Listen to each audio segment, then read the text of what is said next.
Berlin, Germany, home of the LEC, to week 3, day 2 of the 2022 spring season, where we sting like butterflies and float like bees. Yesterday, we saw Fnatic fall to Rogue in the battle of the undefeated, and today, they have another tough task ahead of them, facing their old rivals, G2 Esports, in our match of the week. My name is QuickShot, and I'm joined by Kadril and Dagda once more. Once again, running it back. I mean, it's good to be here again. I mean, two of the best folks in the LEC welcome me in. It's lovely. I love two of the best to the best. Let's start by recapping the top of the table clash from yesterday. It was Rogue versus Fnatic, and the game was phenomenal. Rogue started their season 6-0 for the first time ever, and they won 6 consecutive games. Kadril, I mean, Malrang and Larson stole the show. Oh yeah, they definitely did. I love how they did it, because they realized lanes are getting pushed in. Let's just choose one. Let's go mid. Get mid ahead, get Larson out of lane, and then instead of Malrang having to kind of go to all these lanes, let's do it together. Let's do it as a pair. And then obviously once they've unlocked bot lane, now Trimby can join in. So it's just a case of unlocking the map, and Malrang did so perfectly. And I love that we're seeing the adaptation come through from Rogue, right? The first 4 days that we saw them play was very much about get comp ahead, then start to snowball through team fights. Now instead we're looking at them going with the pick comp with Trimby. We're going with this style where they're looking to play off the TF and playing off through side lanes, and it was one of the things that Fnatic struggled with, and we saw Rogue execute so well on this comp. Yeah, from start to finish, just complete domination from Rogue, and I think surprise to everyone that this team is arguably the best in the league right now. I mean, did they win the offseason? Did Rogue come in with Malrang and comp, surprise everyone? They're the best statistically in the LEC. They took down Fnatic relatively cleanly. Yeah, we've said it a few times. So Rogue in this offseason looked like damage mitigation, right? Inspired and Hans, top players in their role, are leaving. How does Rogue really find their form, find success, find such strong regular seasons as they have done for the past 3 seasons, with a new roster lineup, with a new jungler, with a new AD carry? Yeah. They bring in Comp, who played 4 weeks of LEC last year and then got subbed out for Crown Shot. We didn't see him, he just completely disappeared. And Malrang, who's been in a hyperbolic time chamber under Damwon, watching them scrim from when they were world champions, and now he's come into the LEC and he's just dominating. 100x gravity takes Malrang to the next level. Let's look at some of the other results. G2, they look pretty convincing, at least until the Soul against Misfits. They then started to throw in classic G2 versus Misfits fashion. I mean, Dagda, you and I actually thought Misfits should have won that game. Yeah, we were kind of just looking backstage going, all right, you know, G2 have this in the bag, they're playing through topside, it all looks well and good. And then you get to these super late game fights where Misfits are starting to turn it around, the MC Hammer comp is doing what it needs to do, but it's just not enough. They end up getting to the Nexus and you think, right, maybe they can close it out, maybe they can clinch it, but indecision, miscommunication, nobody's on the same page, and it means that G2 pull off a absolute stormer of a comeback with FLICKR getting that quadra kill on the center. Yeah, and it all came down to this fight where I believe Misfits got the dragon, then they slowly took control of the game, and they got Nash, they walked into the base, and the second I saw them going towards the Nexus with a numbers advantage, I thought it was over. And I think that the players are killing themselves looking back at that, saying, damn it, that was a game that we should have won, even though we shouldn't have won. If you watch Neon here, going way too deep, maybe if he played a little bit more front to back instead of diving in and dying on the Jhin as he does at Gale Force forwards, I believe, you know, all these minute things add up to the point where you're thinking, wow, if I don't flash forwards there, I could just hit the Nexus. Yeah, if they'd focused on the Nexus, they could have won it, but they did not, so G2 pick up the win. And of course, yesterday we were on 12.2. A couple of champions we wanted to highlight. We did see that Glacial Augment Janna. Trimby was popping off on the pick, and I know, Dagda, you were quite impressed by his performance. Yeah, I really was. I was kind of shouting, hey, look, I want to see a Leona here. I think you need some sort of engage to play off in the early stages. I didn't realize that Janna was just an engage champ in Trimby's hands. He played so damn clean on this. And as you can see on your screen, setting up a ton of picks. And then when we got to the late game, Janna was perfect for the dives that wanted to come in on the opposite side. Yeah, you're completely right. I mean, when you're playing Renekton Diana, the only way is forwards, and you're never going backwards, never getting out the second you commit. Janna, perfect. Disengage with the buffs. The Q speed is a little bit faster to set up those picks, and the ult increases the healing, increases the shields with the E and things like this on the knockback. Fantastic pick overall. Yeah, it really worked out extremely well. Only 295 an hour, according to Trimby. Finally, I do want to talk a little about Nukeduck. He played the Veigar in the mid lane. I thought it was pretty impressive, and I think Nukeduck is a player that has been discussed extensively, but his Veigar performance yesterday definitely needs to be considered. Yeah, it was consistent, it was clean. I mean, he didn't make too many mistakes. The only problem is in the late game team fights, he didn't really have any peel. When you look at their draft, the only peel XL had was the Galli ultimate to come down on top of him while the Akali was trying to assassinate him. And that's all good and dandy until the Akali is tanky enough to withstand that CC lock and then kill the Veigar, which is what happened in the last fight. I hope we can see more of Veigar today. We'll find out what else the teams will be playing before we get to the games. And looking at yesterday's results, I wanted to play yet another game with my analyst as well as the fans at home. Now, this is where I'm going to ask you to invest in your cryptocurrency, buy those NFTs, and refer to me as Crypto Bro, because will teams' values rise or fall? Oh my.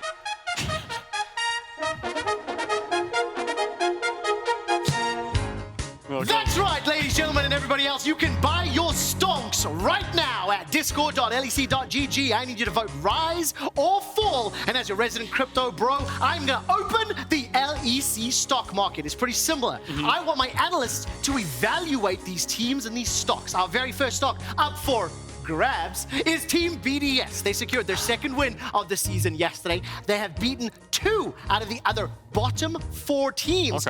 And they only need to take down 1 of the top teams if they want to make playoffs. So, Kadril, is their value increasing or decreasing? You know, I think I'm not seeing this this coin or this crypto booming. I'm not seeing it dropping too hot either. I mean, beating the bottom 4 teams, 2 of them, not too bad. I think this will stay about where it is for the remainder of the season, I would say. Gotta say, love the game shows you're coming up with, Trev. I'm very glad to hear that. Dagger, what's your take? Where's this value going? I don't know. I don't see it going skyrocketing anytime soon. I think the moon is well and gone from this team. Do you know what I think? You know what I think could skyrocket this? Maybe a change of the board.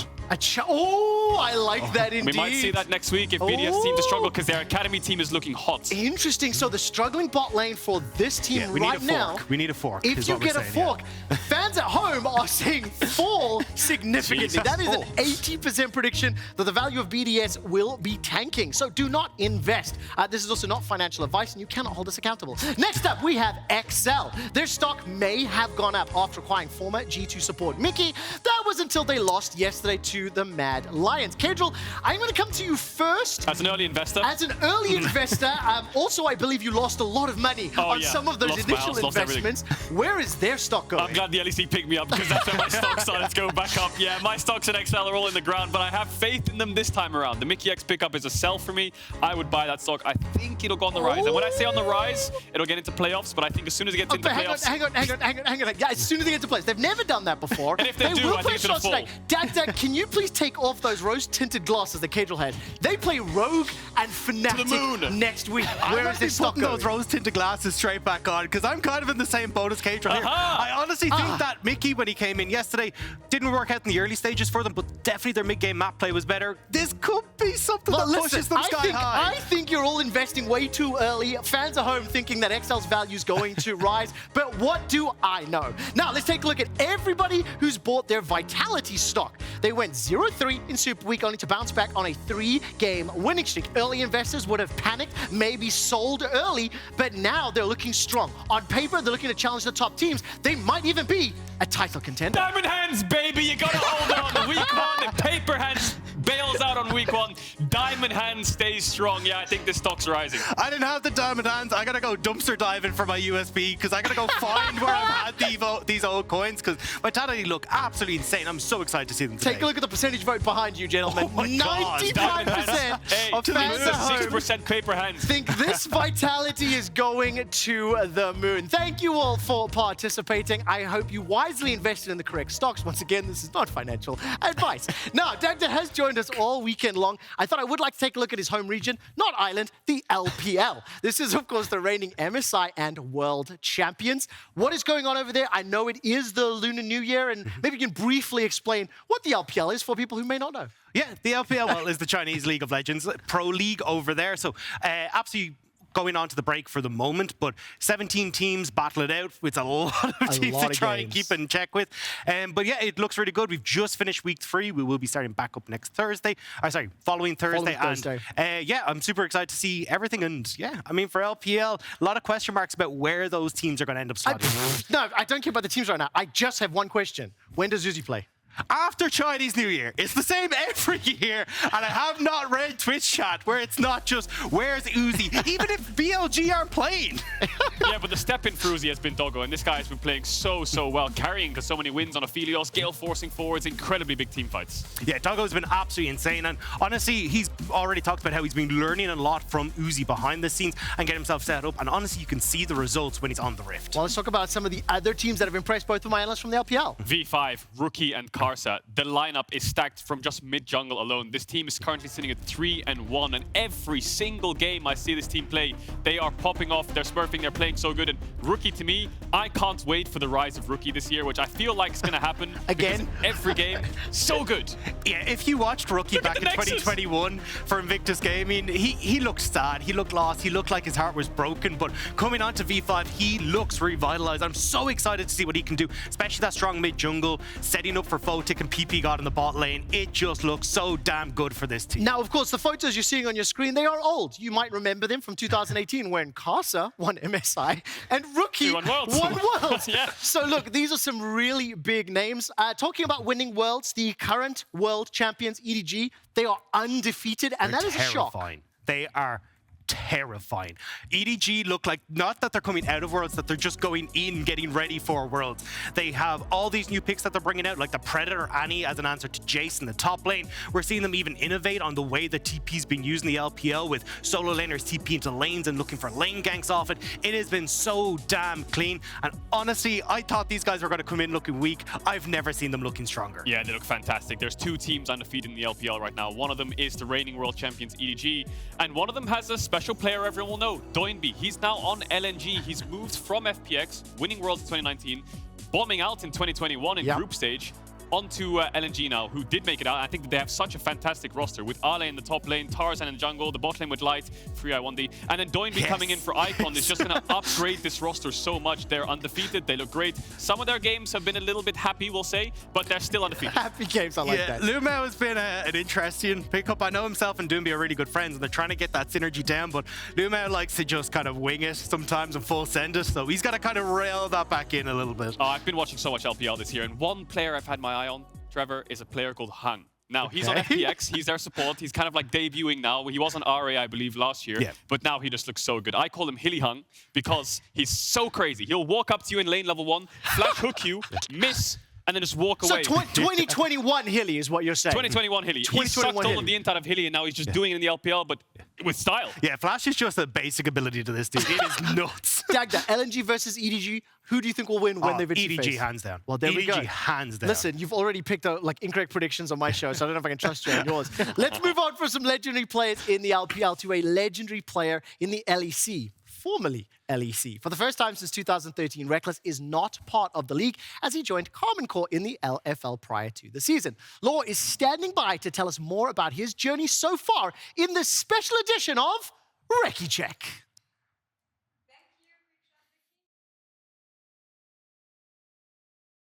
Biggest news we had during the off-season in France.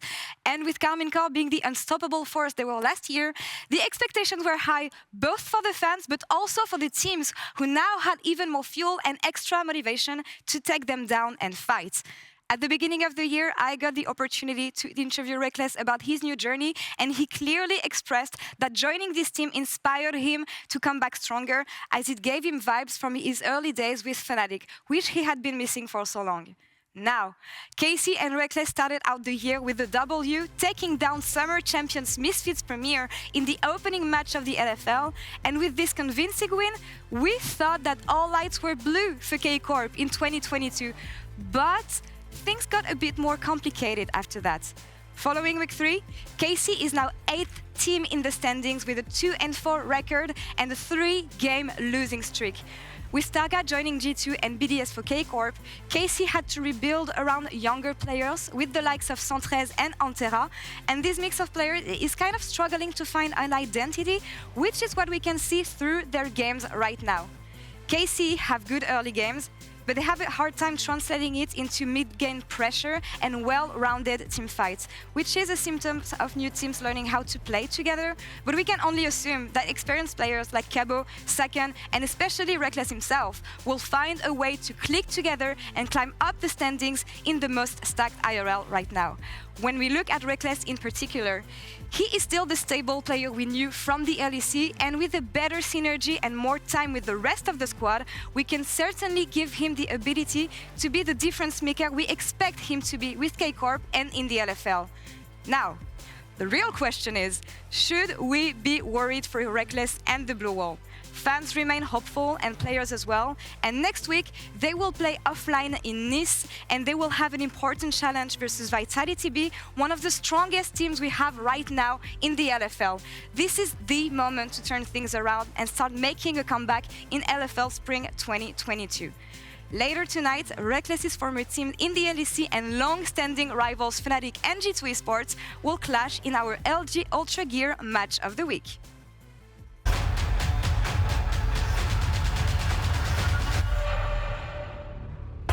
Historically, G2 have had the edge in this rivalry. But with Fnatic's undefeated start to the split, G2 come in as the underdogs. The former champions are starting their season strong, but the other former champions have something to say about it. The reason that Fnatic G2 will be a relevant matchup always is just like, I guess, the historic achievements from both teams. I think it's just natural that the matches between those two teams carry so much weight. Fnatic topple G2, and now your Spring! G2, they take it! G2 are your champion! We'll join Mad and Rogue at Worlds!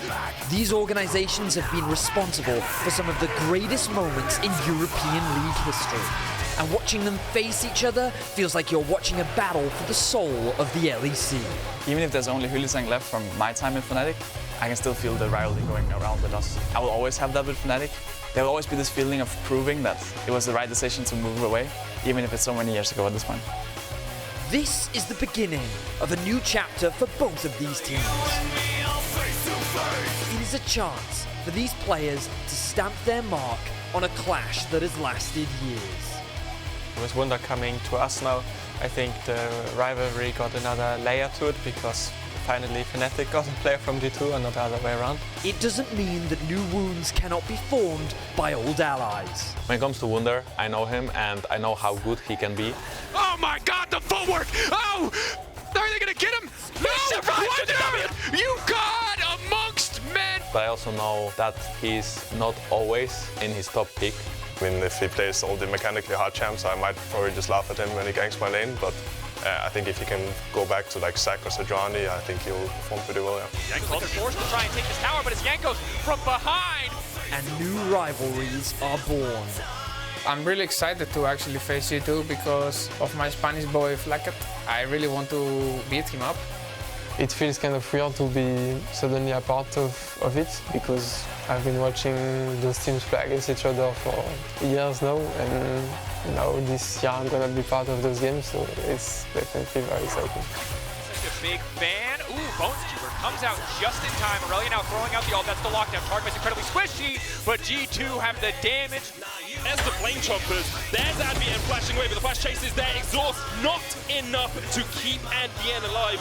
Broken Blade, he's doing a lot of damage. Ignite is ticking, Jedi's just trying to survive, but Broken Blade, oh! This man is prehistoric, he's like, nah. Razork with a great flash kick will just deliver Certus to upset. Both of these teams have a point to prove. Not just to themselves, but to the fans. Players old and new will have a chance to stamp their mark on the greatest rivalry in the LEC. Thank you very much, Fedius. The greatest rivalry in the LEC, G2 versus Fnatic. It is obviously a little bit different this time, as so many players have moved away from the squads, and it feels like a historical organizational battle. The two most successful teams Europe has ever seen, and this time around, it is Wunder facing down his old team. Yeah, it doesn't really feel like the G2 versus Fnatic of old, but the most important thing here is Fnatic finally took a player away from G2. Instead of G2 always taking Fnatic's players, Fnatic gets one back, they get Wunder. Now it's Wunder versus Caps and Jankos. It is a new chapter in the rivalry as Fnatic can get their own players back.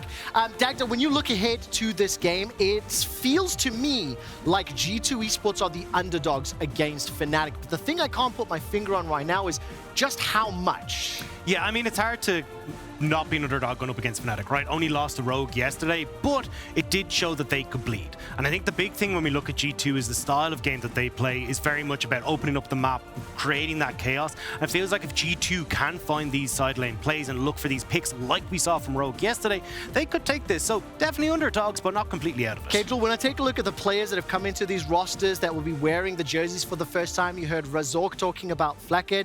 You think about the matchup, FLICKR versus Upset. You think about Jankos versus Razork. Where do you give the edge on these new players versus the experienced? I think Caps is going to play a pivotal part in this entire game, right? We saw it yesterday when he's actually out of lane and able to roam around the map and impact the map. This is when G2 starts to shine. You think of their 2019 run against Damwon in the quarterfinals when he's playing Yasuo, roaming top, diving Nuguri at level 5 under his tier 2 with Yasuo and things like this.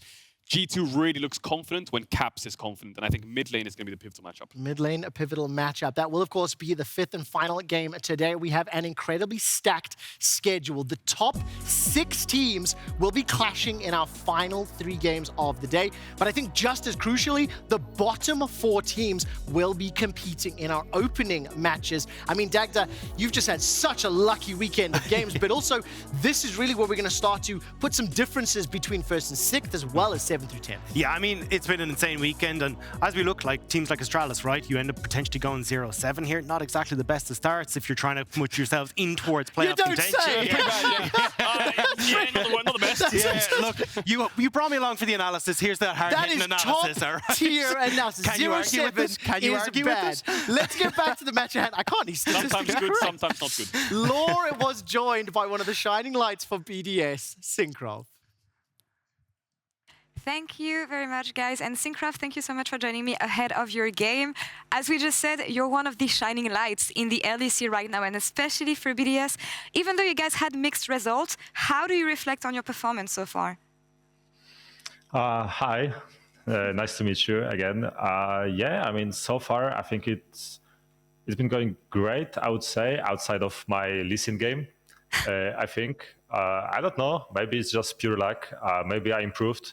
Honestly, I think I learned a lot from Grubs and Duffy, so maybe that's why I worked on some early game, some tempo in games. So yeah, maybe that's why, and I'm really happy that I could show that in the game. Yeah, and hopefully you can keep on showing more in the LEC. Could you maybe give me a deeper look and more insights on what Grubs and Duffman have been teaching you so far? I mean, so basically, like Grubs is just flaming me, like he's just saying that, it's just another Polish jungler that sucks and cannot play Nidalee. So yeah, like I feel bad about it, but yeah, I mean, like I can't go more into details. Yeah, like I said, like we are just working on some early game. I think I knew already a lot about like pathings and how should I not fall behind when there are like bad lane states, for example.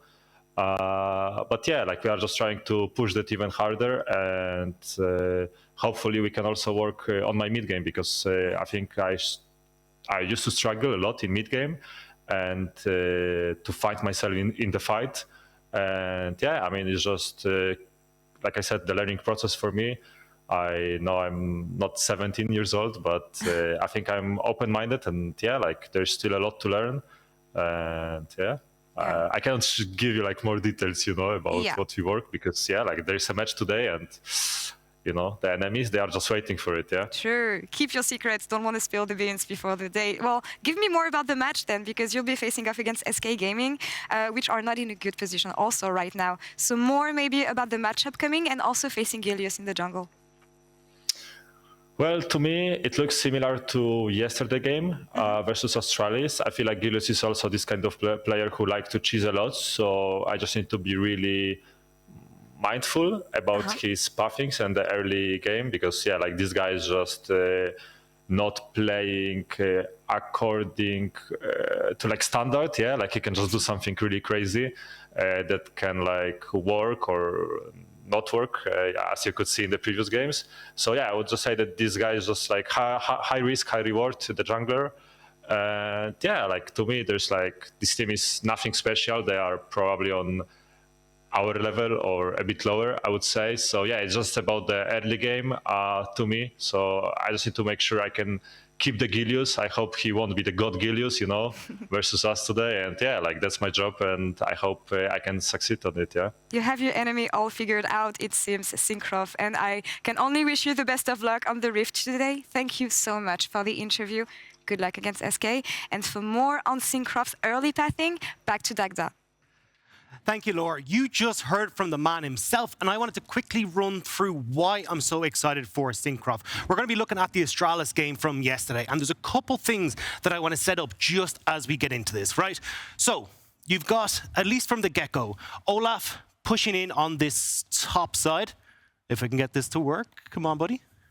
I don't know why they let me play with expensive equipment, but you've got the push coming in from Olaf on the top side of the map. This bot wave has also just crashed, so this is going to reset and move back into mid lane. So there's an opportunity here to try and set up for some sort of invade on towards this bot half of the map if you want. There's a big issue though, is that Dayor, as you can see on your screen in the middle here, has just come back off of reset and will have this fast push coming through in the mid lane for level 6. So he'll have access to the Twisted Fate ultimate that he can steal away and look for plays on the map. This is where we start to look at the positioning for Zanzara. Zanzara is massively far behind at this point in the game, and he has two options available to him right now. He can, as we maybe make this a little bit cleaner, we can move him up over to the top half of the map. This is still a level 1 Krug though, which means that if he actually goes for this, it's a pretty big win for Syncroft. You're wasting time, Syncroft can look for that bot side invade, and it's going to look a hell of a lot cleaner for him. Or what he can do is, and what we'll actually see him do, is move back down into this bot side. Instead of going for the actual camps, he can look to get kills and experience that way and try and get himself back into the game. Play off of the fact that Dayor is going to have that level 6 and set himself up for success. But what we're going to see is Syncroft make a really, really good decision. So as we play this out, this is what Syncroft realizes, is that Zanzara is going to go for a play on the bottom side. So he resets, uses the fact that he has this pushing lane in the bot side, and actually sets himself up. So you'll see just in a second, the ultimate come through from Dayor. They're trying to set up for a play on the bottom side, but because you already have Syncroft on the bottom half of the map, he's here to shut that down. Now you've got this pushing lane that has already been set up by the bot side of the map for BDS, and it's so simple. All they do is they walk directly in. Zanzara has already put himself in the bottom half of the map, and now Zanzara has got to peace out because there's going to be a whole bunch of BDS players moving into his jungle, and he's forced to go back to that top half of the map and pick up that level 1 Krug. And this is why when we look into the pathing from Syncroft, it plays such a vital part of BDS in setting up their early game and shutting down what so many of their oppositions want to do. And that's just how the snowball effect works, right? He was level 6 to level 4, but yes, you can keep that lead, but you can snowball it further, press it further. You know you're stronger, and some teams, when they are stronger, they hesitate. They say, well, I could go for this risk, but if I die, I give up my lead, so I'll keep my lead until the dragon instead of just hammering it home. I mean, I really, really like the fact that we've been talking a lot about Syncroft over the last couple of weeks, and Dagda, when you were preparing for the LEC, you came in with some strong opinions about the impact that this player can have with the team. Now, the question that I have for both of you is, how does the rest of the team get onto the same page? Because one of the themes that we've talked about for the bottom of the table squads is looking for this cohesion, looking for synergy, looking for making the right plays at the right time. Syncroft as an individual is shining, but as a team, BDS are faltering somewhat. Yeah, and it seems to be a lot of the time coming in towards those team fights, right? Like, you can start to see, at least from the early game, Syncroft is getting these leads. When we get into the actual fights, it's not quite working out for them. Even as well, just the decision-making around how to use teleports for solo laners oftentimes means that you end up not setting up for objectives correctly. They're not really able to cross-map as well as they should like, and they start to fumble come that mid-game. Yeah, and SK need to match them in those team fights. It's all about dragons right now. That's how the game works. Early heralds at minute 8, that's why Corki's so strong, and dragon fights. So SK need to make sure that if they're working on anything, it's team fights, because against this kind of team, I don't think they'll struggle too much in lane phase. I think they'll be able to match them. Be careful of Syncroft, though, most certainly, and Adam's kind of counterpicks. But when I look at SK, I don't look at individual standouts. I look at their bot lane as a very strong bot lane, because obviously last year in spring, they made playoffs. They were very flashy, very good engages, very good comeback. But this team to me looks like a locker room diff team. It looks like outside the game with Swiffer, with Treats, with Gilius, they can really get some positive energy into the team and good vibes. I'm really, really glad you bring that up, because yesterday on PGL, Treats was actually talking quite extensively around how, as a team, they understood the difficulty of their first 6 games that they had to play, the competition against them. But when we look at SK's strength of schedule, BDS today, Astralis, and Misfits next week, SK do have a shot at picking up a collection of wins. But they need to start winning now. These bottom tier teams, when you're 0-7, 1-4, 2-4, whatever it may be, every win against these bottom teams puts you one step ahead of them. But you don't want to get dragged down by them if you want to make playoffs. We are nearly at picks and bans. One word answer, SK or BDS? SK. I like Syncroft, but not of. Can you count? No. SK or BDS? I'll go for BDS. Well, you can count 0-7, but not more than that. Thank you very much. It's time to get into drop for the opening match of the day. Team BDS versus SK Gaming with Coolborg and Rekkles. That was so rude. I'm sorry. Like, I was just like so I'm blunt. a guest.